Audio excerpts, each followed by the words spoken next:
So this is what happened when I visited a dog meat farm.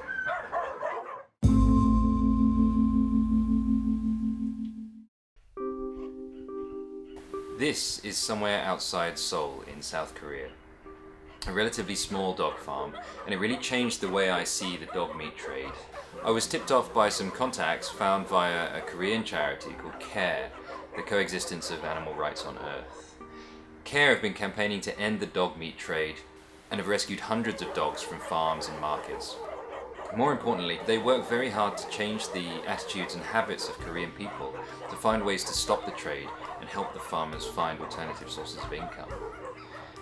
Right now, in 2016, there's a lot of attention on Yulin in China, but people eat dogs all over Asia, in China, Vietnam, Philippines, actually most countries at one time or another, just on different scales. In some countries it's a village or even at a family level, but in areas of China and Korea it's an industry. There's estimated to be 1 million dogs in farms across Korea. As far as I know, not too many people have actually visited operating dog meat farms. They sound like awful places, and it was an awful place. But in the last 5 or 10 years I've seen a lot of cruelty, and to be honest, I've seen worse than this. See, this farmer, he just grows his dogs, and he sells them. When I was there, the dogs had just been fed leftovers, probably from local restaurants, for cheap or for free, which had been heated up for the dogs to eat. I mean, they were chained up and caged, some were skinny, they were all stressed, and they were in bad condition, obviously. The noise was terrible, the smell was terrible, but I had expected worse. Some of the dogs looked different. There were black dogs, small dogs, different colours. Some of them had collars on. Later, I asked CARE if those dogs could have been stolen. I'm told it does happen. I know other charities in Asia that have had dogs stolen from their meat farms. I mean, that's illegal, obviously, but everything else you see here is totally legal in theory. I suppose it's not much more cruel than I guess any other type of meat farm would be.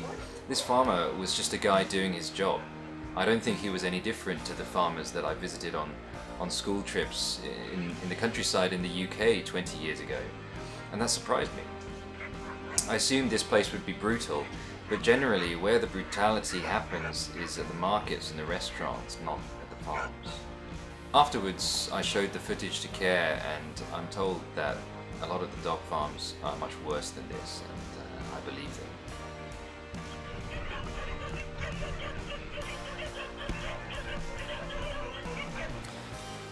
This is Moran Market in Seoul, a big market and one famous for dog meat. This is where the dogs are sold to, and they're killed here. There are also a few dog restaurants here along the sides of the market. All the dogs are in cages, alongside chickens, goats, other meat animals as well. Here is different from the farm. The shop owners are constantly on the lookout for people filming. They're really vigilant. If they see you filming, they come and wave their hands at you. Some of them just saw me looking at the dogs and already came over and started shouting. They didn't even see the camera. So not being Korean, I did stand out a bit. When you choose a dog, it will be dragged to the back of the shop. Maybe it will be hung and beaten with sticks or whatever's to hand while they're still alive. They may be blowtorched, they may be boiled alive. It's believed this will improve the quality of the meat. These guys, they know about the pressure from the international media, and there's no way they let people see that anymore. It's really bad for business.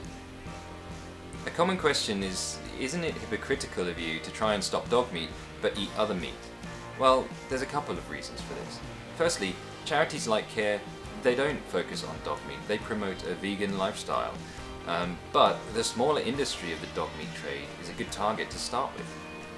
The farming and selling of food, including dogs, in Korea is regulated. That's why everything you see in the video is legal. But dogs are not classified as livestock, so there's a loophole where their slaughter is not covered by law. That's why they can be killed in such a horrible way. That's what separates the dogs and the goats in this market.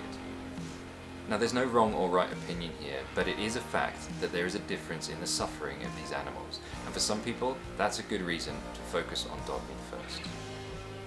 This loophole also means you have a better chance of attacking it legally than the rest of the industry.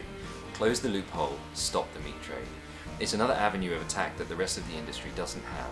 It's another good reason to start here.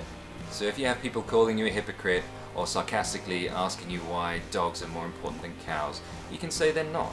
But these are a couple of good reasons to focus on dog meat first.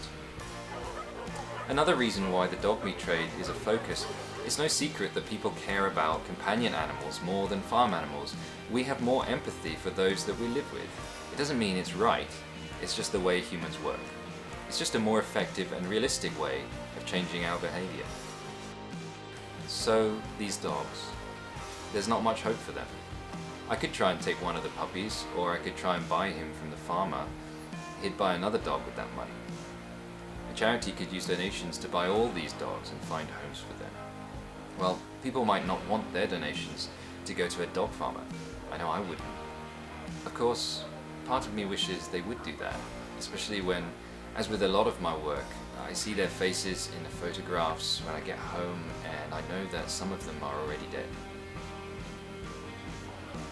But I also know that there are a million other dogs in Korea whose faces I haven't seen, and that doesn't help any of them.